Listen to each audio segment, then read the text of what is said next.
27th of May 2023 will be the day for my traditional marriage, and plans are being put in place. A lot of things are going on, preparations are going on to make sure that that very day is a successful day by the special grace of God. The Bible says it is not good for a man to be alone. A man that is full of responsibility is supposed to have somebody by his side, a wife that will stand in the gap when the husband is not around. When I'm busy with the work of the ministry and that of my generation, someone should be putting one or two things in order.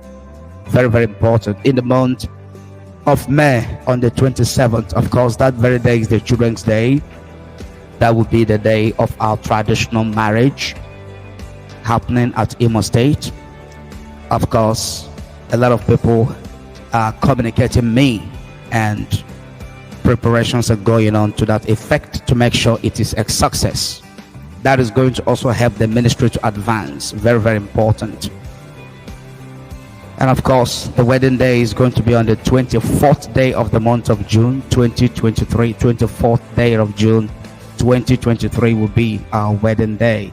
That day will be the last Saturday of the month of June 2023.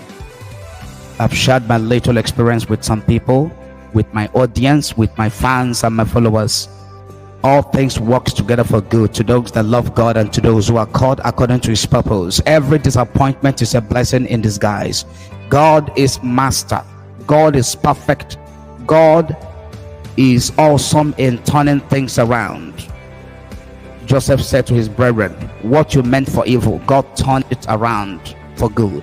You meant my betrayal, selling me out as a slave. You meant it for evil, but God turned it around to preserve your life. That was my experience in marriage. At the preparation, that was 4 years ago, almost 5 years ago. The devil stepped in and turned everything upside down, and it was cancelled. 4 years, almost 5 years down the line, the Lord has remembered me and has turned everything around for my good.